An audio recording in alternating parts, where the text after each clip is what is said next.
मध्य प्रदेश में बजट पेश हो गया है और ये बजट है 4,20,000 करोड़ का। वित्त मंत्री ने बताया कि विकसित मध्य प्रदेश ही हमारा लक्ष्य है। कुछ शेरो शायरी से भी आज के बजट की शुरुआत हुई, जिसमें कहा गया कि जहां अंधेरा होगा वहां चिराग जलाएंगे। ये बात सदन में वित्त मंत्री कह रहे थे। लेकिन आज के बजट को समझने की अगर हम कोशिश करें कि किस प्रकार से आज के बजट में आखिर समावेशित क्या किया गया है, जीआईएस के बाद जाहिर सी बात है सरकार के पास एक बड़ा फोकस था निवेशकों को आकर्षित करने का, और 2 दिवसीय जीआईएस की झलक भी इस बजट में दिखाई दी है। इस बजट को अगर आप पूंजी के हिसाब से समझें तो ये 4,20,000 करोड़ का बजट है। GYAN ज्ञान पर फोकस इसमें किया गया है, जिसकी बात प्रधानमंत्री नरेंद्र मोदी करते आए हैं। और आपको ये भी बता दें कि सरकार ने यह भी बताया कि किस प्रकार से तमाम सुझावों को शामिल किया गया था, जिसमें जनता के सुझाव थे, अर्थशास्त्रियों के सुझाव थे। 2047 तक मध्य प्रदेश का ये जो बजट है ये $2 ट्रिलियन तक पहुंचाना है। ये सरकार की महत्वाकांक्षा है। प्रति व्यक्ति आय 22,35,000 रुपए पहुंचाने का लक्ष्य सरकार ने रखा है। उद्यम आधारित गतिविधियां संचालित की जा रही हैं, ये सरकार की ओर से जानकारी सामने आई। उद्योगों के लिए मोहन सरकार ने 18 नई नीतियां लाई थी जीआईएस में, इसकी जानकारी भी आज बजट के जरिए दी गई। स्टार्टअप नीति में 10,000 स्टार्टअप शुरू किए जाएंगे, ये सरकार की ओर से पूरी जानकारी आई है।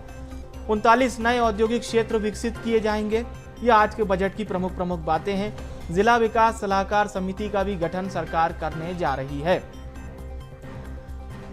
आकांक्षा योजना के लिए 20 करोड़ 52 लाख का प्रावधान सरकार ने किया है।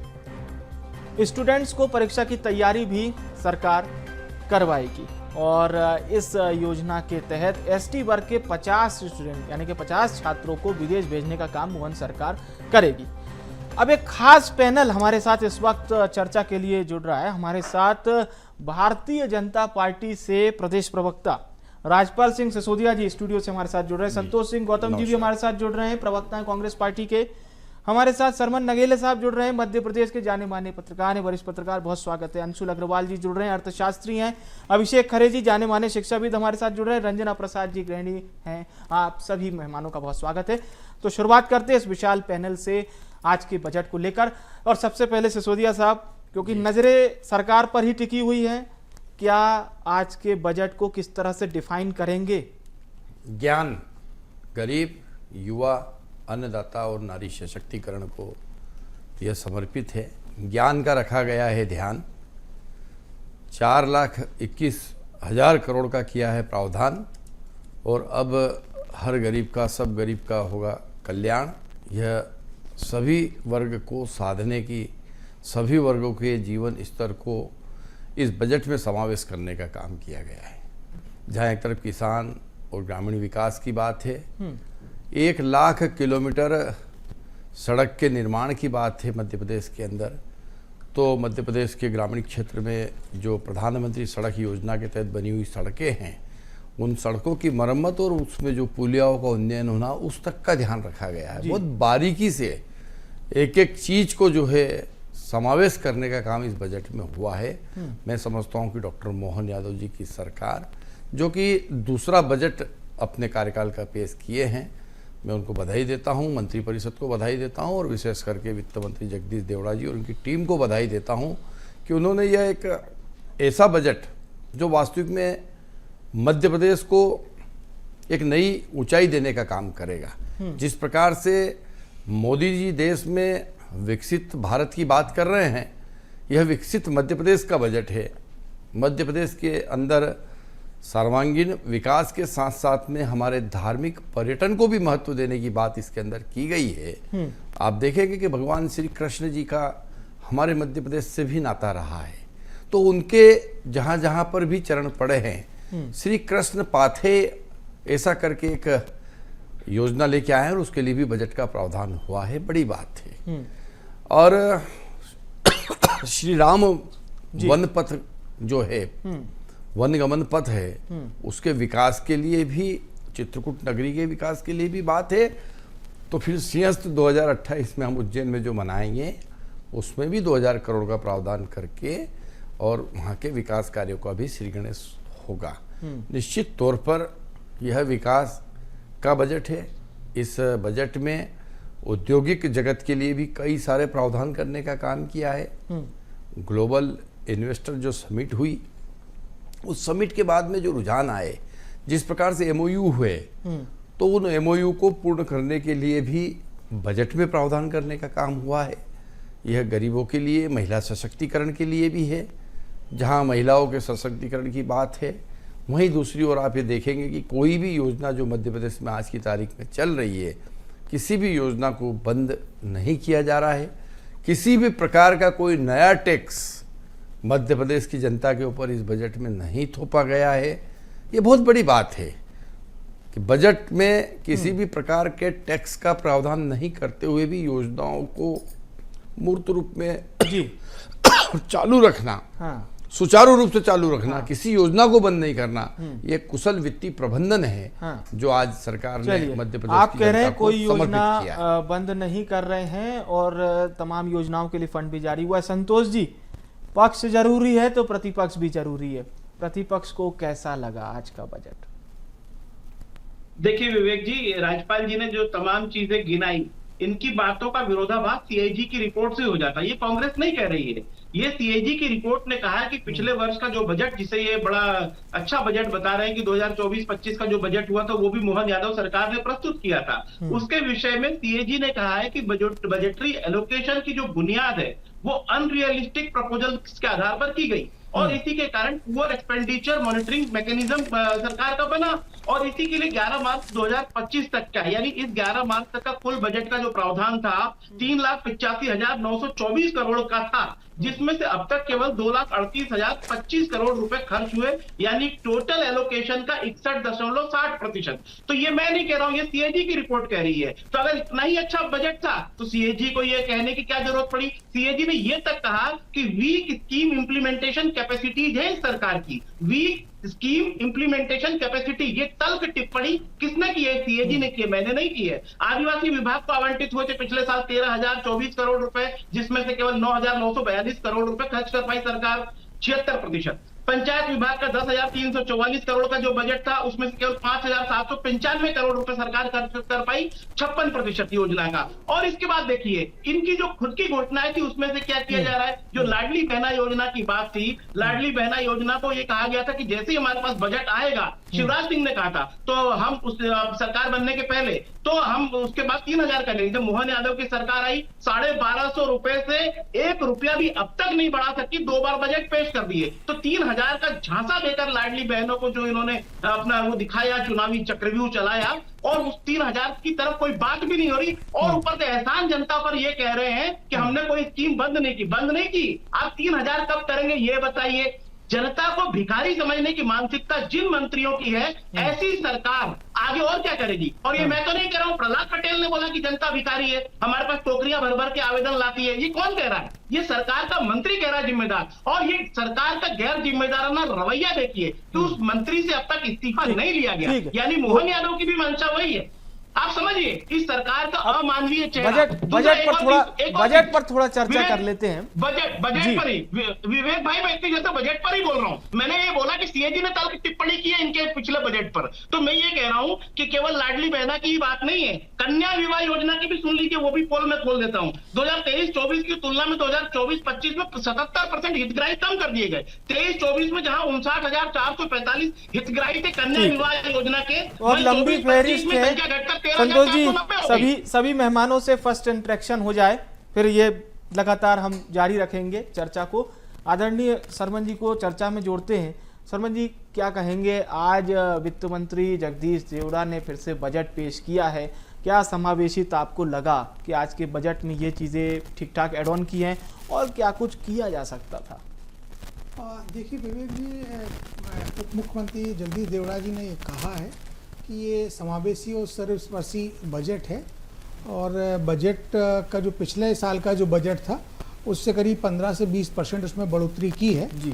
और जैसा कि मध्य प्रदेश के मुख्यमंत्री डॉक्टर मोहन यादव जी बार बार कहते हैं कि हमारा जो बजट है उसका साइज हमको बढ़ाना है, यानी कि जब तक बीजेपी की सरकार है, अभी 4 साल का और समय है, तो तब तक उनका ये लक्ष्य है कि हम 7 लाख करोड़ का बजट मध्य प्रदेश सरकार का साइज लेके चले जाएं हम। तो उसी प्रोपोर्शन में अभी जैसे 15 से 20% बढ़ाया, तो 20% बढ़ाएंगे तो निश्चित रूप से 7 लाख करोड़ का बजट मध्य प्रदेश का हो जाएगा। इसमें जो आपने भी कहा और बाकी वित्त मंत्री जी ने भी कहा है, deputy chief minister Jagdish Devda ji ने, कि इसमें सभी वर्गों के कल्याण की बातें हमने समावेश की हैं। उसमें किसान हैं, गरीब है, महिलाएं हैं, युवा हैं, ये सारी चीज़ें तो की ही हैं उन्होंने।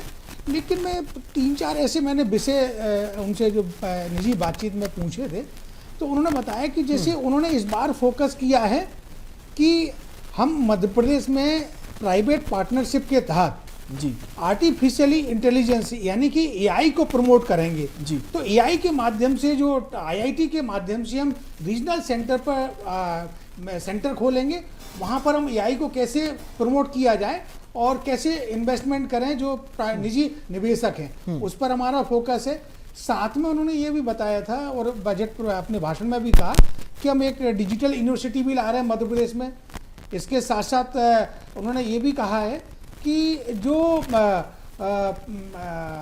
धार्मिक नगरी है उज्जैन, पर्यटन नगरी है, और महाकुंभ जब होता है सिंहस्थ का, तो उसकी अभी से तैयारी के लिए उन्होंने अच्छा खासा बजट का प्रावधान किया है कि जब 28 में सिंहस्थ हो तो वो शांतिपूर्ण तरीके से बिना किसी बाधा के, बिना किसी को संकट हुए वो निपट जाए। इसलिए बजट में अभी से प्रावधान किया है और उसकी तैयारी अभी से चालू कर दी है। इसके अलावा उन्होंने SC, ST, OBC, माइनॉरिटी, महिला, किसान, यानी कि उन्होंने सभी वर्गों के कल्याण के लिए पुलिस विभाग के लिए अलग से उन्होंने प्रावधान किया। देखिए, जो माननीय नरेंद्र मोदी जी ने कैन बेतवा लिंक परियोजना का जो शुभारंभ किया था छतरपुर से, उसके लिए भी बजट में प्रावधान किया, जो एक स्टेट को अपना शेयर जो उसमें लगाना होता है। और इसके साथ साथ उन्होंने पुलिस के सुदृढ़ीकरण के लिए, आधुनिक टेक्नोलॉजी के लिए, चूंकि मैं वहां मौजूद था, मैंने पूरा उनका बजट देखा, सुना, समझा है। मैं उसमें डिटेल में बता सकता हूं, लेकिन मेरा ये कहना है कि जिस तरह से नेता प्रतिपक्ष मध्य प्रदेश विधानसभा में इंडियन नेशनल कांग्रेस के उमंग सिंगार जी ने जो कहा है कि इसमें SC ST के लिए कम प्रावधान किया, उसकी संख्या कम है, पूरे राज्य के लोगों को देखना चाहिए था, और साथ में कोई स्पष्ट नीति नजर नहीं आई है।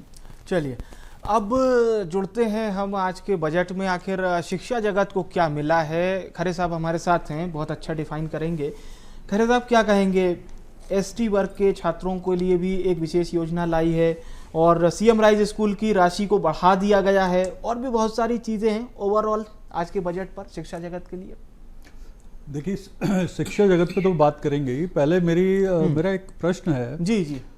मुझे ये समझ में नहीं आया कि सरकार ने, जैसे जगदीश देवड़ा जी ने, ना कोई टैक्स नया लगाया, ना कोई टैक्स बढ़ाए, और 4,21,000 करोड़ का बजट प्रस्तुत किया। 4 लाख करोड़ का टैक्स हमारे ऊपर कर्ज है, तो ये उतरेगा कैसे? मतलब क्या वो प्रावधान कौन सी जादू की छड़ी से कम होने वाला? पहला तो मेरा ये प्रश्न है, मुझे ये चूंकि समझ में नहीं आया।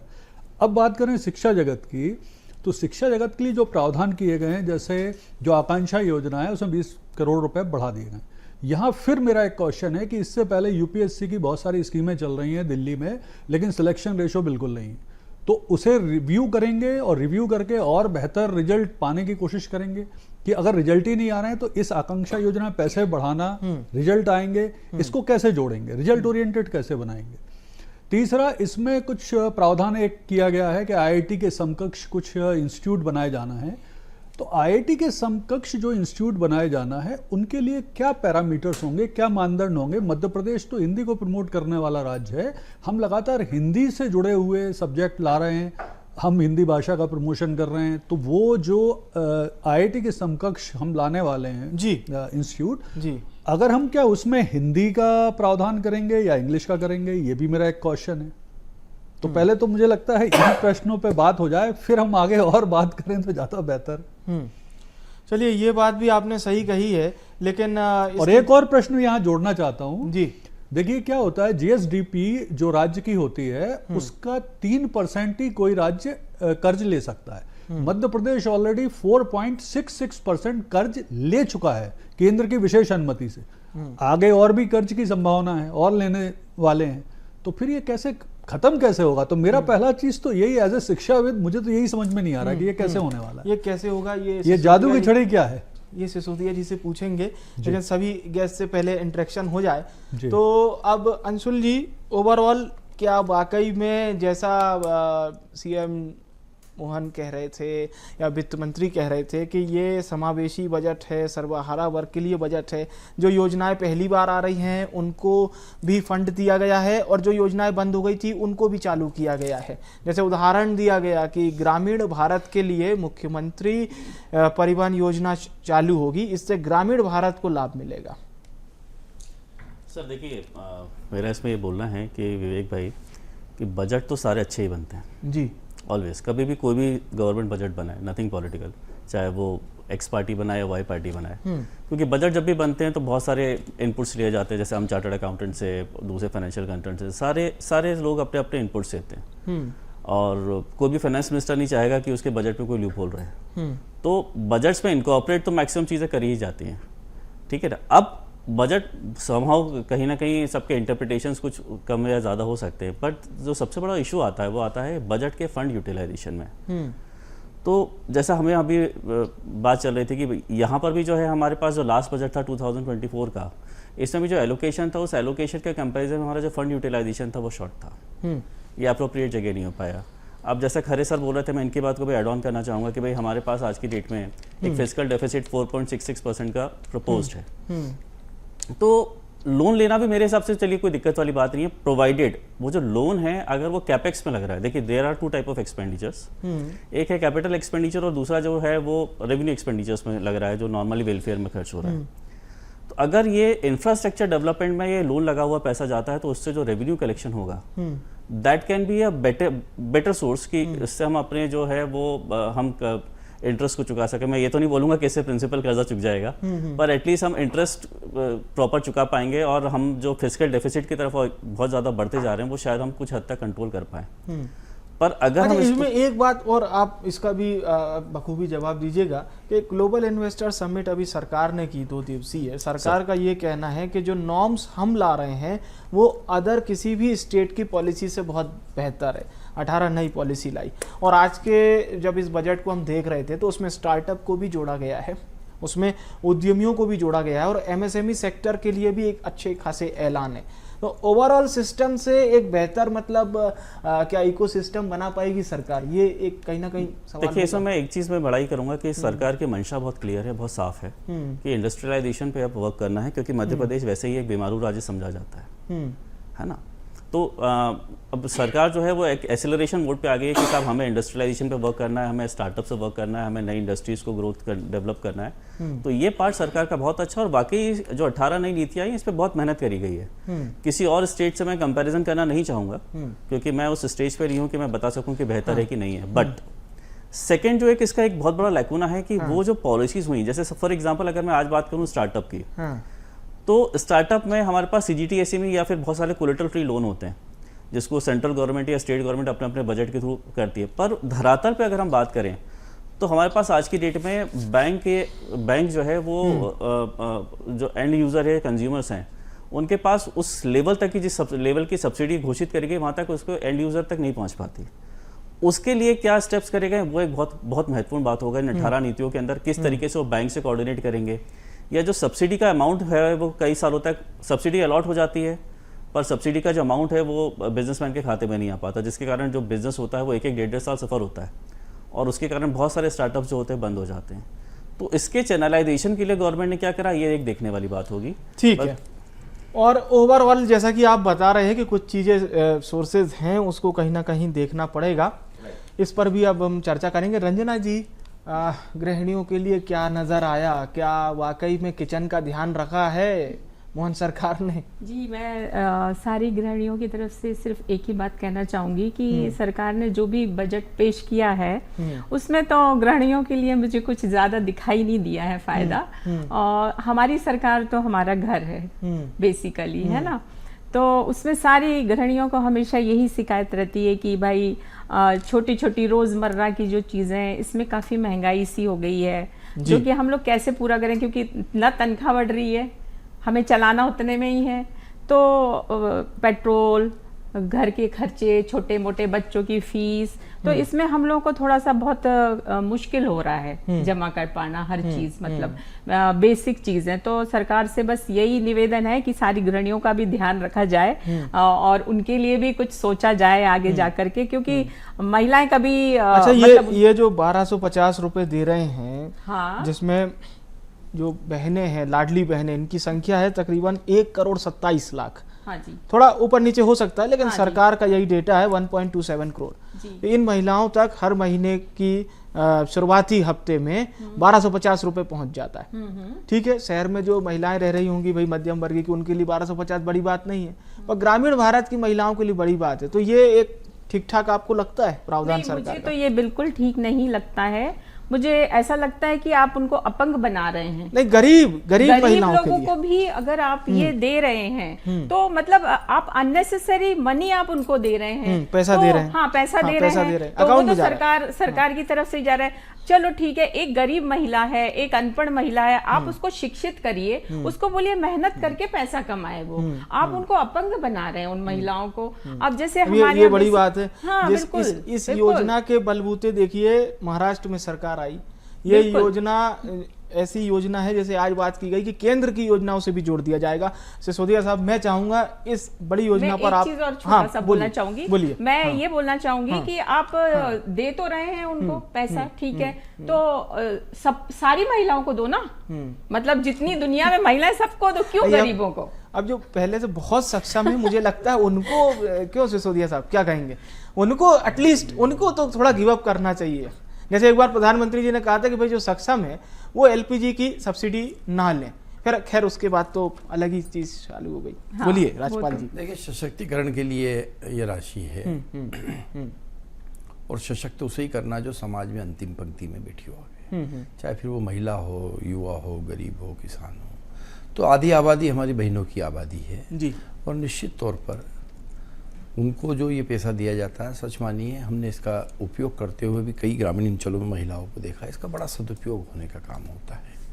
ये पैसा सीधे डायरेक्ट बेनिफिट ट्रांसफ़र योजना के तहत उस बहन के खाते में जाता है और वह अपने बच्चों पर और अपने परिवार की उन छोटी छोटी आवश्यकताओं पर इस पैसे को खर्च करती है कि जिसके लिए उनको वास्तविक में कोई उनके घर में प्रावधान नहीं होता है। कई बार बच्चों के हाथ खर्च के लिए, छोटी मोटी फरमाइश पूरी करने के लिए इस पैसे का सामान्यतः खर्च होता है। इससे हमारी जो मूल रूप से सरकार और हमारी सरकार में आने का जो हमारा मूल मंत्र है, वो पंडित दीनदयाल उपाध्याय जी का अंत्योदय का मूल मंत्र है। अंत्योदय का अर्थ ही यह है कि अंतिम पंक्ति में बैठा हुआ वो व्यक्ति समाज का जो मुख्य धारा में आना चाहता है सरकार की मदद से। तो जब हम सरकार में आते हैं तो सरकार हमारे लिए साधन है उस अंत्योदय के सपनों को पूरा करने का, उस संकल्प को पूरा करने का। तो भारतीय जनता पार्टी की सरकार ने इस प्रकार से उस महिला को, उस बहन को सशक्त करने का एक विनम्रता से ये प्रयास किया है और मैं समझता हूँ कि इस योजना के माध्यम से जी काफ़ी उन्नति होने का काम हमारी उन बहनों के आर्थिक जीवन में हुआ है। मजबूती भी आई है, उनका आर्थिक जीवन जहाँ संवरा है वहीं दूसरी तरफ उनको जो है सामाजिक मान्यता भी उसमें प्राप्त होने का काम हुआ है। एक मेरे जी, मित्र बोलिए। आदरणीय अग्रवाल साहब ने एक प्रश्न इरेज करा था कि ऋण और जीएसडीपी के अनुपात को लेकर आपने एक बात कही थी। तो मैं ये कहना चाहता हूँ कि मध्य प्रदेश की सरकार जो ऋण ले रही है, यह पूंजीगत कार्यों के लिए लिया गया एक लोक ऋण है और यह ऋण नहीं है, यह निवेश है।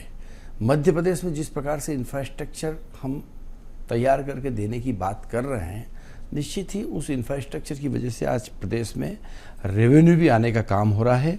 लोक ऋण जीएसडीपी के 30% से कम होना चाहिए। तो मेरे पास 2021 से लेकर 2025 तक के आंकड़े हैं, उन आंकड़ों में हम उससे नीचे ही हैं और ऋण उसे ही दिया जाता है जिसे चुकाने की जिसके अंदर काबिलियत होती है। मैं समझता हूँ कि मध्य प्रदेश ऋण लेकर भी जो काम कर रहा है वह सही दिशा में कर रहा है, प्रदेश के विकास के लिए कर रहा है, प्रदेश की उन्नति के लिए कर रहा है, प्रदेश के नागरिकों का जीवन स्तर ऊंचा उठाने के लिए कर रहा है।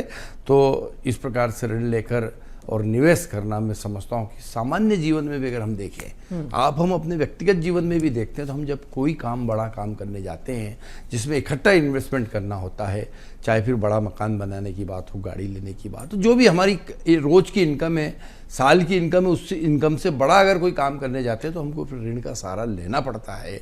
तो उसी प्रकार से प्रदेश भी जब अपने बजट से बड़ा, आप देखिए 1-1 लाख किलोमीटर 1-1 साल में सड़क बनाने का संकल्प लेकर बजट पास हो रहे हैं।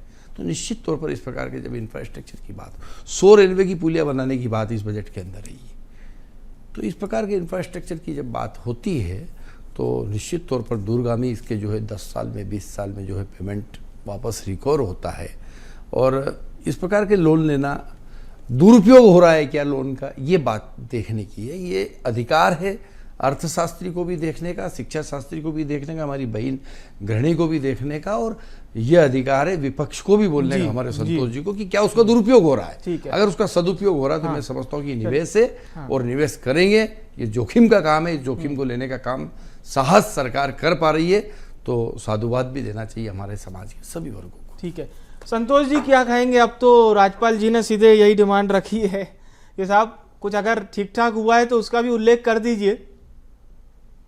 नहीं, बिल्कुल, मैं तो निष्पक्षता से पूरे बजट का विश्लेषण कर रहा हूं, और मैं तो ये कह रहा हूं कि आपने जो वादा किया था लाडली बहनों से 3000 का, उसको 3000 कर दीजिए। हम तो स्वागत करेंगे, तालियां बजाएंगे जिस दिन आपने 3000 किया। हम तो ये कह रहे हैं कि 2700 रुपए जो गेहूं के समर्थन मूल्य का आपने मोदी की गारंटी के नाम पर झूठ बोला था, और साल भर से अधिक हो गया सरकार को, किसानों को 2700 रुपए गेहूं का समर्थन मूल्य आज तक नहीं मिला। 3100 रुपए धान का समर्थन मूल्य आज तक नहीं मिला। 6000 रुपए की जो मांग किसानों की, सोयाबीन के किसानों की है, एक 6000 रुपए प्रति क्विंटल देने के समर्थन मूल्य, वो आज तक नहीं दिया गया। लेकिन सरकार कह रही है कि हमारे पास 2047 का विजन है। अरे भाई, ऐसे ही विजन लेकर आए थे शिवराज सिंह चौहान कि 2022 तक किसानों की आय दोगुनी करेंगे। बदले में क्या हुआ? किसानों की पीठ पर डंडे और सीनों पर गोलियां चलाई गई। 21,000 किसानों ने आत्महत्या की, कर्ज माफी की कोई बात नहीं की। और सबसे बड़ी बात, जब कांग्रेस कहती है कि हमने वहां पर कर्ज माफी की, तो आज सवेरे एक डिबेट में भारतीय जनता पार्टी के प्रवक्ता कह रहे थे कि कोई कर्ज माफी कांग्रेस ने नहीं की। तो या तो वो सही बोल रहे हैं, या कमल पटेल ने विधानसभा में, जो पूर्व इनके कृषि मंत्री थे, उन्होंने सही बोला था। उन्होंने कहा था कि 27.5 लाख किसानों की 11,500 करोड़ की कर्ज माफी कमलनाथ सरकार ने की। ये विधानसभा के पटल पर स्वीकार किया था। तो या तो कृषि मंत्री झूठा था इनका, या इनके प्रवक्ता झूठे हैं। तो मैं ये कहता हूं कि सरकार के दिल साफ होना चाहिए। लेकिन जिस सरकार की, विवेक जी थोड़ी सी बात और बोलूंगा, लेकिन जिस सरकार की मंशा साफ होगी, जिसकी नीयत साफ होगी, जो हमारे नागरिकों को भिखारी नहीं समझेगी सरकार, वो निश्चित रूप से आगे उस तरीके से काम करेगी। 1 करोड़ 31 लाख महिलाएं थी जो लाडली बहना योजना की हितग्राही थी सब शुरू में। बाद में 1,29,000 हुई, 1 करोड़ 29 लाख हुई, और अब 1 करोड़ 27 लाख हो गई। आप कह रहे हैं मतलब 4 लाख महिलाओं की संख्या उस पर कम कर दी गई। तो लगातार वोट लेने के लिए इन्होंने पहले संख्या बढ़ाई, अब उसी में से कम कर रहे हैं। 3,000 रुपए करना तो दूर, वो संख्या कम की जा रही है हितग्राहियों की लाडली। और उसके बाद कन्या विवाह योजना की तो मैंने बताई थी आपको कि 77% उसमें से अपात्र घोषित कर दिया गया जो लोग शुरू में लिस्ट में थे। मैं पूरी तरह से बजट पर बोल रहा हूं, बताइए इनको जवाब दे कि क्या उन्होंने कन्या विवाह में 77% महिलाओं की पात्रता को कम किया कि नहीं? क्या लाडली बहना योजना की स्कीम में कम किया कि नहीं महिलाओं की संख्या?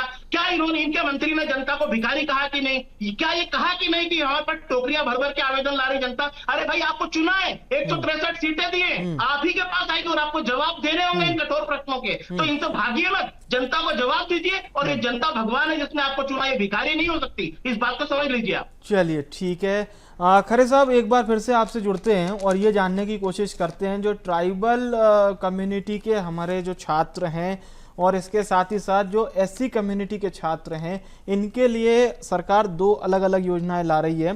ट्राइबल कम्युनिटी में इन्होंने सिलेक्शन किया है, तकरीबन 50 स्टूडेंट्स का सिलेक्शन करेंगे और इन्हें एब्रॉड यानी कि विदेश लेकर जाएंगे। फिर ये भी कहा है कि CM राइज स्कूल के लिए जो पुराना प्रावधान था उसमें से बजट और बढ़ा दिया गया है। इस तरह से 6-7 बड़े बड़े ऐलान आज वित्त मंत्री ने बजट पेश करने के दौरान किए।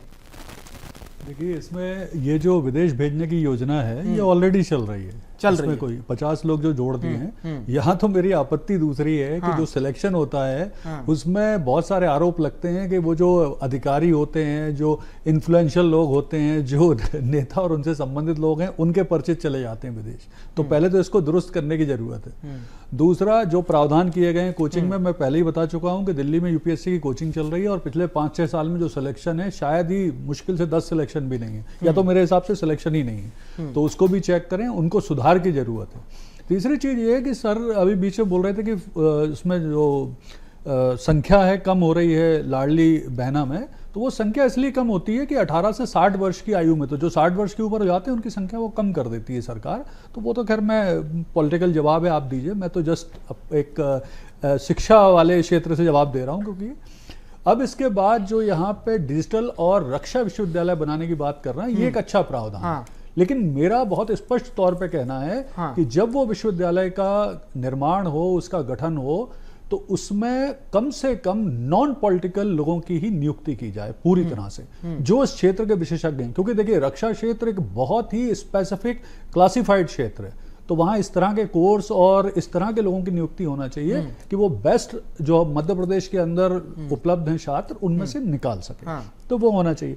इसके अलावा यह है कि जो उषा किरण योजना के अंतर्गत 8 विश्वविद्यालय और 27 कॉलेजों को भी पैसे दिए जा रहे हैं, तो वो उनका भी सही इस्तेमाल जरूरी है। वो योजना का एक पार्ट है कि उसमें शिक्षा का डेवलपमेंट किया जाता है, बाकी तो वो पूरा योजना घरेलू हिंसा वगैरह से बचाने के लिए है। तो बहुत स्पेसिफिक जो इस तरह की पीड़ित महिलाएं हैं या छात्राएं हैं, उनके लिए और भी स्किल डेवलपमेंट के कोर्स शुरू होना चाहिए, जिससे वो बेहतर उनको रिजल्ट मिल सके।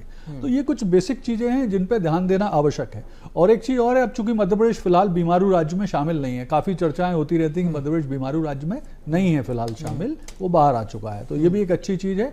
सरकार जहां अच्छा कर रही है वो अच्छा कर रही है। यहां मैं एक चीज और बहुत क्लियर तरीके से बोल दूं कि जो फ्री बीज है, चाहे उसमें कांग्रेस हो चाहे बीजेपी हो, सुप्रीम कोर्ट की स्पष्ट गाइडलाइन है कि इस पर पूरे देश में बहस होना चाहिए। फ्री बीज किसी भी तरह से देश के डेवलपमेंट के लिए अच्छी नहीं है, चाहे लाडली बहना योजना हो या इस तरह की कोई भी योजना जो पूरे भारत में चल रही, चाहे कांग्रेस गवर्नमेंट चला रही हो चाहे बीजेपी, तो उसे रोकने की बहुत जरूरत है। क्योंकि इससे कितना डेवलपमेंट हो रहा है। अगर मैं एक क्वेश्चन पूछूं कि इन राज्यों में जहां फ्री बीज चल रही है, लाडली बहना टाइप की योजना चल रही है, उनकी मॉनिटरिंग करके क्या रिजल्ट आप निकल इस के चीज आए? को बहुत अच्छे से बता पाएंगे। स्वीडन एक दुनिया का ऐसा देश है जो फ्री बीज बहुत चर्चा होती है।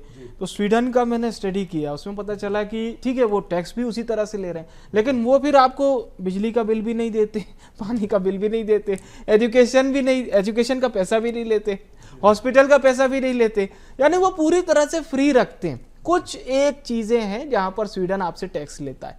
तो अगर वैसे कुछ अगर सरकार कर दे तो कहीं ना कहीं मुझे लगता है सुप्रीम कोर्ट भी कुछ नहीं कहेगा। वो भी बताता हूं अगर वो वैसा मॉडल आ जाए। लेकिन स्वीडन बहुत छोटा देश है, मुझे लगता है मध्य प्रदेश में न जाने कितने स्वीडन आ जाएंगे।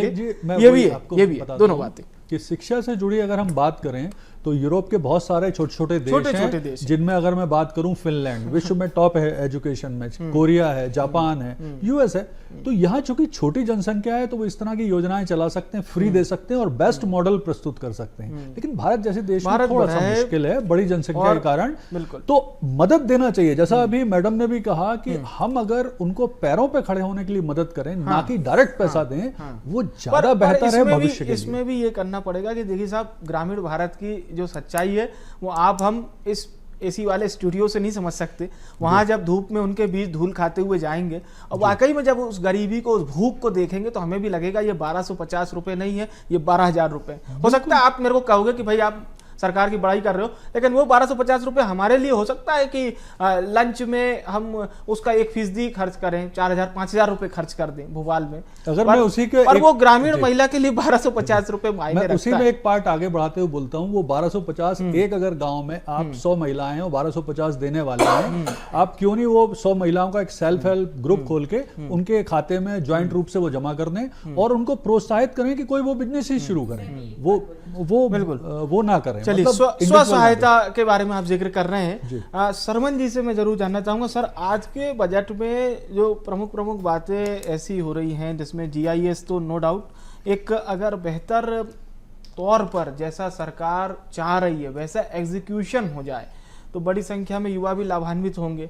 जो पलायन की समस्या है, विपक्ष ने भी कहा कि बुंदेलखंड का पलायन बंद करवा दीजिए, हम भी आपके साथ हैं। तो ये सारी चीज़ों पर कहीं ना कहीं सरकार को फोकस करना है और पूरी दृढ़ता के साथ। मतलब सरकार अपनी चीज़ लाए तो अधिकारी भी एग्जीक्यूट करने के लिए तैयार हो जाएं, वो पुरानी फाइल वाला प्रोसेस ना चले कहीं ना कहीं, अगर कुछ अच्छा करके दिखाना है तो। देखिए विवेक जी, इसमें जो मध्य प्रदेश के मुख्यमंत्री डॉक्टर मोहन यादव जी ने GIS के दौरान कहा था कि जो इन्वेस्टर यहाँ आएंगे, पहले उनको 38 तरह की अनुमतियाँ लेना पड़ती थी, हमने 10 कर दिया है और हमने नोडल डिपार्टमेंट बनाया है। उसी दौरान मध्य प्रदेश के मुख्य सचिव अनुराग जैन उन्होंने अपने भाषण में और बाद में इस बात का विशेष तौर पर उल्लेख किया है कि एक समय ये था कि इन्वेस्टर जो है ना, वो मध्य प्रदेश के अधिकारियों के पीछे भागता था, लेकिन अब ऐसा यहाँ नहीं होगा। यहाँ के अधिकारी एक एक इन्वेस्टर के पीछे भागेंगे और जो मध्य प्रदेश में, जो राज्य में जो निवेश लाने वाले लोग हैं, उस पर हम पूरा फोकस करेंगे। और चीफ सेक्रेटरी ने ये भी कहा कि इसकी प्रति माह मैं स्वयं रिव्यू करूंगा, समीक्षा करूंगा और वीकली समीक्षा उसके अधिकारी करेंगे अपने स्तर पर। हाँ। और साथ में मुख्यमंत्री जी ने भी कहा मैं भी करूंगा।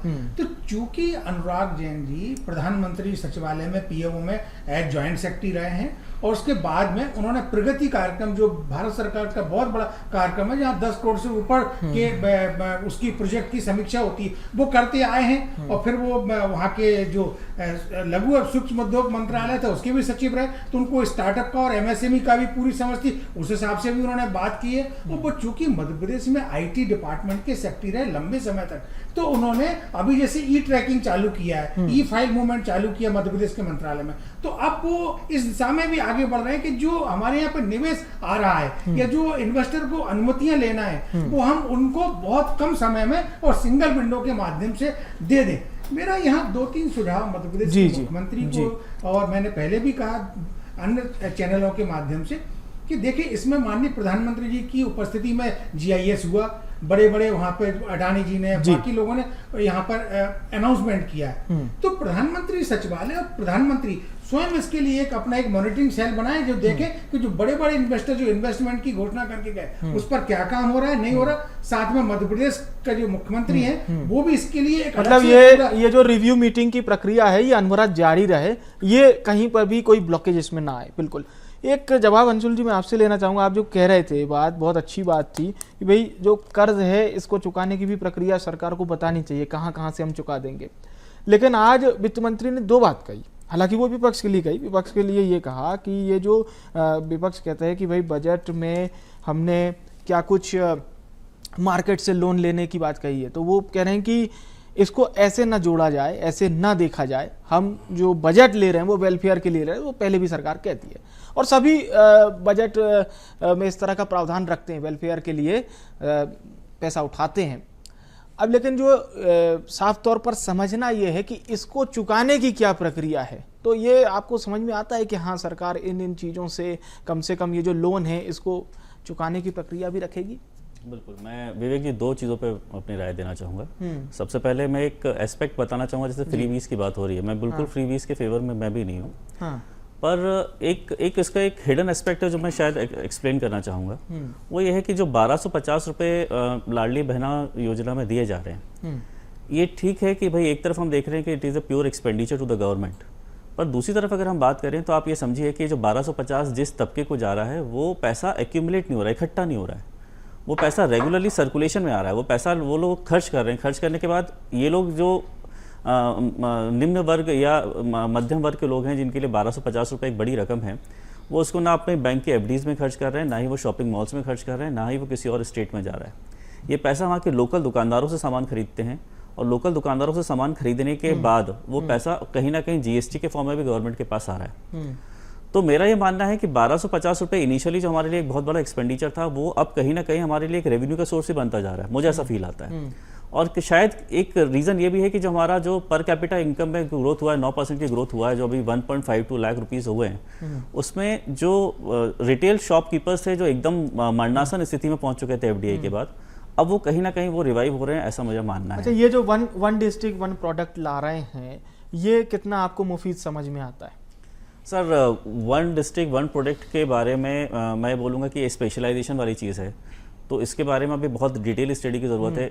इस स्टेज पे मैं इस लायक नहीं नहीं हूं कि जैसे इसके बारे में। चाइना का उदाहरण है हमारे पास, चाइना ने उसको सफल बता दिया। सर देखिए, चाइना कहता है यहाँ चाइना से का जो चिप economic लाइए, model है- यहाँ से ट्रांसमीटर लाइए और इधर जोड़ दीजिए, वो हो गया चाइना one का district, इकोनॉमिक one मॉडल और product। हमारे इकोनॉमिक मॉडल में भी बहुत बड़ा बहुत difference अंतर है। हम टेक्नोलॉजिकली अभी इतने साउंड और नहीं इच्छा है। शक्ति भी, इच्छा शक्ति डेफिनेटली अभी हम टेक्नोलॉजिकली उतने साउंड क्योंकि नहीं है। हम लोकतांत्रिक देश हैं, बट चाइना मैं- में ऑर्डर दे दिया जाता है कि आपको करना है। हाँ मतलब भाई मैं हम वही बता रहा हूँ लोकतांत्रिक कि अगर देश जैसे फॉर एग्जांपल हम बात करें कुछ स्पेसिफिक जगह की बात करें, मैं सर सब्जी की बात ही करूँ कि जैसे फॉर एग्जांपल शिवपुरी डिस्ट्रिक्ट की बात करूँ, वहाँ पे टमाटर बड़ा फेमस है, वहाँ पे टमाटर बहुत ज्यादा होता है। पर कई बार क्या होता है कि अगर वहाँ के लोग टमाटर नहीं बोते तो वो शॉर्ट प्रोडक्शन हो जाता है, जहाँ से कारण टमाटरों की कीमत 100 रुपए किलो पहुंच जाती है। और कई बार ऐसा होता है कि लोग खुद अपने ही खेत में टमाटर हुआ। चलिए, ये इसकी एक झलकी GIS में भी देखने को मिली थी, वन डिस्ट्रिक्ट वन प्रोडक्ट की। इस पे सिसोदिया जी से एक जानकारी लेंगे। उससे पहले अब एक बार फिर से हम रुख करते हैं और समझने की कोशिश करते हैं रंजना जी से कि आज क्या वाकई में रंजना जी कुछ सेटिस्फेक्शन मिला है महिलाओं के लिए, गृहिणियों के लिए, या सब सो रहा? मतलब सो रहा, बहुत ज़्यादा तो नहीं बोलेंगे कि बहुत सेटिस्फेक्शन मिला, क्योंकि अगर पूरा सेटिस्फेक्शन मिल जाएगा तो फिर पानी की चाह नहीं रहेगी।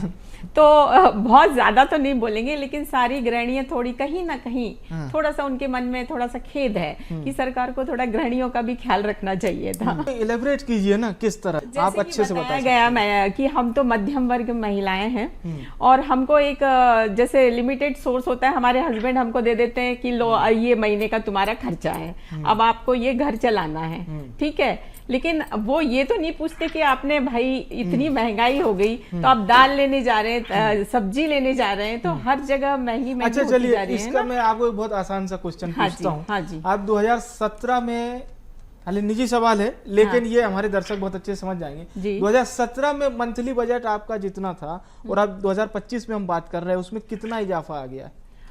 थोड़ा बहुत इजाफा आया फिर है। भी कितना? मतलब मान लीजिए 2017 में आप 100 रुपए घर पे खर्च कर रहे थे, तो 25 में कितना कर रहे हैं?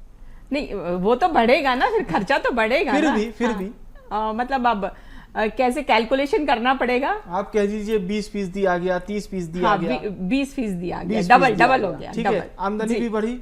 हाँ। इस 2017 से 25 के बीच में आमदनी बढ़ी? नहीं, हमारी तो तनख्वाह नहीं बढ़ी। आपकी नहीं बढ़ी? बिल्कुल नहीं बढ़ी। गृहिणियों की तनख्वाह नहीं बढ़ी? नहीं। लेकिन जो ऊपर से पैसा आता था वो तो बढ़ गया होगा ना, जो आपको मिल रहा था खर्चे के लिए? नहीं, खर्चे के लिए हमारा पर्सनल खर्चा अलग होता है, घर खर्चा अलग होता है। अच्छा, चलिए। लेकिन घर खर्चा हमारा अब- वही अब रहा। ठीक है, अब बहुत ज्यादा पर्सनल क्वेश्चन नहीं करेंगे। एक सवाल जरूर है सिसोदिया साहब, वन डिस्ट्रिक्ट वन प्रोडक्ट, क्योंकि प्रदर्शनी देखी गई और ये बात मुख्यमंत्री जी ने कही थी कि भाई जिस जगह पर जो चीज बेटर हो रही है वहां पर वही किसान सबसे ज्यादा उगाए तो उसको उसका बेहतर लाभ मिलेगा। पर कुछ अंशुल जी ने ये कहा है कि थोड़ी और इच्छा शक्ति खुल के अगर दिखाई जाए तो ये जो अवधारणा है मोहन जी की, ये वाकई धरातल तक उसी तरीके से आएगी जैसा उन्होंने ब्रीफ किया था। ये ODOF जो वन डिस्ट्रिक्ट वन प्रोडक्ट, जी। ODOP जो है, जी निश्चित तौर पर बढ़ावा देने का काम है उस प्रोडक्शन को, और उसके लिए बेहतर संसाधन मुहैया कराना वहाँ पे उस दिशा में भी है। और सिर्फ एग्रीकल्चर प्रोडक्ट की बात नहीं है, इसमें कई सारे वहाँ के स्थानीय कलाकारों को भी अवसर देने का काम होता है। जैसे उज्जैन को बुटीक प्रिंट में लिया गया है, जी जी। तो वहाँ भेरूगढ़ प्रिंट के नाम से एक प्रिंट चलता है हमारे यहाँ, जो काफ़ी प्रसिद्ध है। और उस प्रिंट के बारे में हमारे यहाँ पर जितना नहीं जानते उससे ज़्यादा वो विदेशों तक जाने का काम उस प्रिंट का होता है। पर अभी तक चूंकि वो रजिस्टर्ड इस प्रकार से नहीं था वन डिस्ट्रिक्ट वन उसमें, तो उस वजह से उसको जो एक एक्सपोजर मिलना चाहिए था वैश्विक स्तर पर, वो नहीं मिल पा रहा था। अब वो मिलने लगेगा, क्योंकि उसका एक पूरा सिस्टम जनरेट होगा। तो निश्चित तौर पर बढ़ावा देना। अब कुछ ड्रॉबैक जैसा भी बताया सब्जी इत्यादि के उत्पादन में होता है, तो वो तो कृषि के मामले में ये एक बात होती है, मांग पूर्ति का लागू हो जाता है नियम। और प्रकृति पे भी हम निर्भर करते हैं ना, इस वजह से भी प्रॉब्लम होती है। जैसे आलू हमारे यहाँ शाजापुर में पैदा होता है, पास में मालवा में, सरसों का है मुरैना में, भिंड इस तरफ में। तो ये सब प्रकृति पे निर्भर खेतियाँ हैं। बहुत सी बार कोहरे का प्रकोप हो जाता है तो आलू जमीन के अंदर लगता है जी, पर वो जो ऊपर का एटमॉस्फेयर होता है कोहरा इत्यादि, उससे अंदर तक प्रभाव हो जाता है और आलू अंदर खेत के अंदर ही सड़ने लगता है। तो प्रोडक्शन कम हो जाता है, प्रोडक्शन कम हो जाता है तो मांग बढ़ जाती है, तो भाव बढ़ जाते हैं।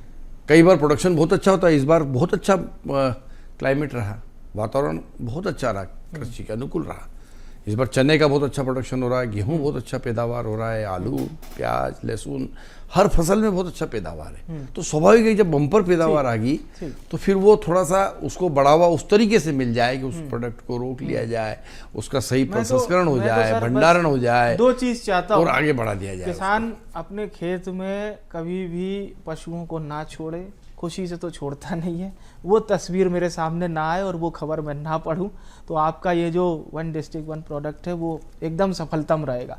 मेरी बात भले ही आपको छोटी लग रही होगी, एक गंभीर बात है, तो हमारा अन्नदाता उतने में बहुत खुश हो जाएगा और आपको बहुत बहुत बहुत आशीर्वाद देगा। संतोष जी, एक अंतिम प्रतिक्रिया आपसे, क्या ओवरऑल क्या नए कुछ प्रावधान सरकार कर देती तो आज का बजट अच्छा हो जाता, क्योंकि आप बजट में कुछ अभी तक आपको अच्छा दिखा नहीं है। संतोष जी, देखिए, अच्छा दिखने के लिए अच्छा होना चाहिए, तब अच्छा दिखेगा। मैं ये कह रहा हूं कि भारतीय जनता पार्टी के जितने प्रवक्ता सुबह से डिबेट में है वो बजट की बहुत तारीफ कर रहे हैं, लेकिन भारतीय जनता पार्टी की किताबों में गांव का मौसम गुलाबी है, लेकिन ये आंकड़े झूठे और ये दावा किताबी है। इसका कारण ये है कि आप जाकर पूछिए कि किसान लाइन में लगा कि नहीं, खाद बीज के लिए तो लाठियां खाई कि नहीं, चाहे भिंड की तस्वीरें देखी हो, मुरैना की तस्वीरें देखी हो, आपने नर्मदापुरम की तस्वीरें देखी हो। जब इतनी खाद उपलब्ध थी, इतना बीज उपलब्ध था, तो क्यों नहीं किसान को आसानी से मिल पाया? क्योंकि कालाबाजारी हो रही थी। और अभी राजपाल सिसोदिया जी ने बोला कि क्या बजट का एलोकेशन अच्छे से हो पा रहा है कि नहीं, इस पर कांग्रेस भी टिप्पणी कर सकती है। तो कांग्रेस ने तो मेरी पहली टिप्पणी में सवाल उठा दिया कि जो बजट का एलोकेशन हुआ उतना उस तरीके से विभागों में खर्च नहीं हुआ। मैंने शुरुआती टिप्पणी में कहा, जैसा अंशुल अग्रवाल जी ने भी कहा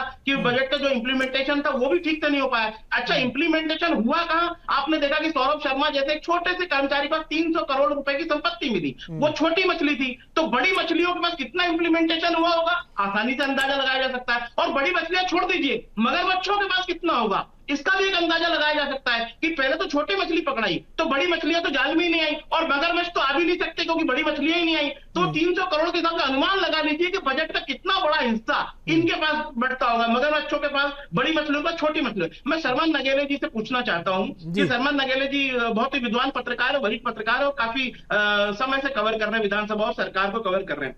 मैं शर्मन नगेले जी से पूछना चाहता हूं, अनुराग जैन या जो अपने वित्त मंत्री हैं जगदीश देवड़ा जी, क्या इन्होंने ये कहा कि पिछली बार की जो 2023 की इन्वेस्टर्स समिट हुई थी जिसमें दावा किया गया था कि 15 लाख करोड़ के एमओयू साइन हुए और 29 लाख रोजगार सृजित होंगे, इस पर कोई व्हाइट पेपर लाने वाली सरकार की? कितना मिला रोजगार, कितने का इन्वेस्टमेंट धरातल पर उतरा? या पिछली जो 2008 से चली आ रही 6 इन्वेस्टर समिट, उनमें अभी तक मध्य प्रदेश को क्या हासिल हुआ है? लेकिन ये कह देना बार बार कि इस बार की इन्वेस्टर समिट बहुत अच्छी हुई और सिंगल विंडो सिस्टम और ईज ऑफ डूइंग बिजनेस हम लागू करेंगे। अरे भाई, पहले 6 का तो हिसाब प्रस्तुत करो कि उन 6 में क्या हुआ। अगर उसका ट्रैक रिकॉर्ड अच्छा होगा तो हम मानेंगे कि ये 7वीं आपकी सफल होगी, लेकिन उस पर कोई बात नहीं होती है। हर बार कहा जाता है कि इस बार मॉनिटरिंग बहुत अच्छी होगी। अरे पहले वाली मॉनिटरिंग का क्या हुआ, उस पर तो जवाब है। चलिए, ओवरऑल संतोष जी ने अपनी पूरी बात रख ली है। खरे साहब, शिक्षा में कुछ ऐसे प्रावधान हो सकते थे आज जो बेहतर रहते हमारे छात्रों के लिए?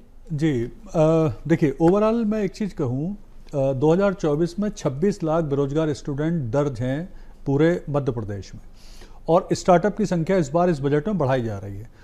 मेरा यहाँ पे एक चीज़ और बहुत स्पष्ट कहना है कि जो बेरोजगारों से जुड़ी हुई समस्याएं हैं, थोड़ा सा उसको एड्रेस करने की जरूरत थी इस बजट में, वो थोड़ा कम है। दूसरा, स्टार्टअप बढ़ा के वहाँ पर वो कोशिश कर रहे हैं, स्किल डेवलपमेंट में कोशिश कर रहे हैं, तो जहाँ सरकार अच्छा कर रही है वो बिल्कुल मैं उनको साधुवाद दूंगा, वो प्रयास अच्छे हैं। थोड़ा सा जो प्रतियोगी परीक्षाओं को लेके, विशेष तौर पे व्यापम और इन चीज़ों से लेके जो प्रॉब्लम हो रही है, उसमें ट्रांसपेरेंसी और बढ़ा दें, सही समय पे पोस्टों को एडवर्टाइज कर दें, एमपीपीएससी सही अपना कैलेंडर पूरा कर दे। बस यही अगर और कर लें बेहतर तो सरकार ठीक कर रही है शिक्षा की दृष्टि में। एमपीपीएससी के 2 रिजल्ट आ गए, अभी 2 साल तो उनको मुख्यमंत्री के तौर पर अभी नहीं हुआ, पर 2 रिजल्ट आ गए, तो ये भी कहीं ना कहीं ठीक है। वो पहले वाला था पर लाए तो यही। तो ये एक चीज जरूर मुझे हिट की थी कि चलिए इन्होंने एमपीपीएससी के 2 रिजल्ट तो ला दिए। नहीं, बल्कि कैलेंडर पे लाने की कोशिश कर रहे हैं। पिछले 1 साल में 3 रिजल्ट ला चुके हैं। हाँ, तो हमारे पास खबर आती ना एमपीपीएससी का रिजल्ट हुआ जारी, ये चीज देख के लगता तो है कि चलो ये कहीं तो फॉर्मेट में थोड़ी तेजी कर रहे हैं। वही मैं कह रहा हूँ, सिर्फ 2 चीज की फिलहाल अभी जो युवा उम्मीद कर रहे हैं कि आपकी जो परीक्षाएं हो रही है उसमें ट्रांसपेरेंसी और बढ़े, कैलेंडर जो बनाया जाता है उसका पालन हो। और कुछ योजनाओं को और लाने की जरूरत है। विभाग की जो वैकेंसी है वो सही टाइम पे दे दी जाएं, जो परीक्षा एजेंसियां हैं, जिससे वो सही टाइम रिजल्ट निकालें, सही टाइम परीक्षा लें और ट्रांसपेरेंसी बढ़ाएं और ब्लैक लिस्टेड कंपनियों को दूर रखें परीक्षा प्रोसेस से। बस ये फिलहाल उम्मीद है उनको ब्लॉक कर दें परमानेंटली, बिल्कुल, तभी सही रहेगा।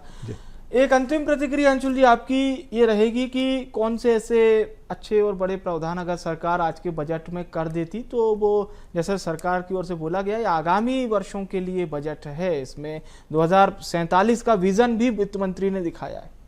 सर मेरा ये मानना है कि जो भी प्रावधान करे गए, अगर वो प्रावधान सारे धरातल पे आ जाएं तो वही बहुत बड़ा एक रिवॉर्ड होगा स्टेट के लिए। मतलब जो ऐलान हुए हैं वो एग्जीक्यूट हो जाए, बस एग्जीक्यूशन, बस। तो that is my final version on that. हाँ, एक चीज़ मैं और बोलूँगा कि एक चीज़ मुझे बड़ी सराहनीय लगी जिसके बारे में हम लोगों ने जिक्र नहीं करा। महिलाओं के अगर पिछले बजट से देखा जाए तो प्राइवेट सेक्टर में करीब 40% जो है आज के अखबार के हिसाब से उसमें जॉब्स गई हैं। तो एक इनका जो विजन था कि भाई हम अगले जो सेगमेंट है उसमें हम 3 करोड़ जॉब जो है वो उसको हम इनिशिएट करेंगे through private sectors. So that is a very wonderful decision. अगर ये चीज़ भी इम्प्लीमेंट हो जाए तो हमारे आर्थिक आधार पर बहुत मजबूती मिलेगी।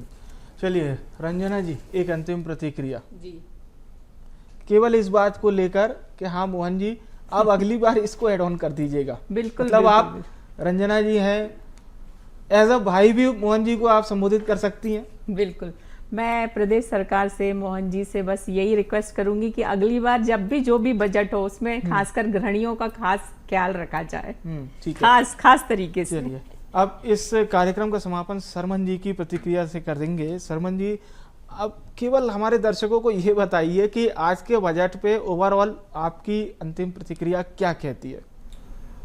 देखिए, इसमें डॉक्टर मोहन यादव जी का जो सरकार का जो बजट आया, वित्त मंत्री जगदीश देवड़ा जी ने प्रस्तुत किया, तो मैं ये कह सकता हूँ कि देश के प्रधानमंत्री माननीय नरेंद्र मोदी जी जो बजट लेकर आए थे उसकी पूरी की पूरी छाया इस बजट में देखने को आई है।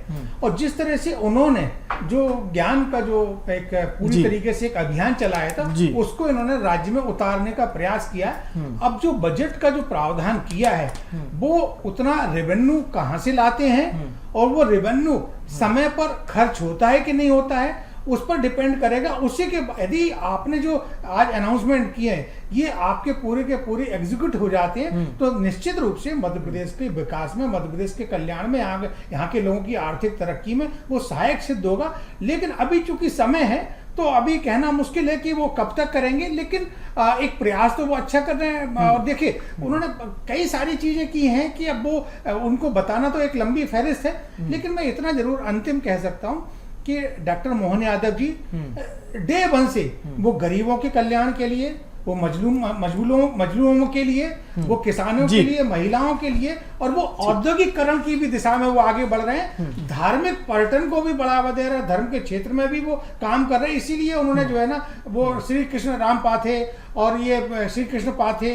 रामपथ गमन, तमाम सारी चीजें और सिम्मस वाला, ये यानी कि ये कह सकते हैं कि वो अपना जो उनका मंतव्य या संघ का जो मंतव्य है उसका पूरा करने का काम कर रहे हैं। चलिए मैं बहुत बहुत धन्यवाद करूंगा हमारे पैनलिस्ट को, आपका बहुत बहुत शुक्रिया हमारे साथ इस खास चर्चा में पार्टिसिपेट करने के लिए। धन्यवाद आप सभी का। देखिए चर्चा हो रही थी आज के बजट को लेकर। मोहन सरकार का ये बजट 4,21,000 करोड़ से ज़्यादा का है।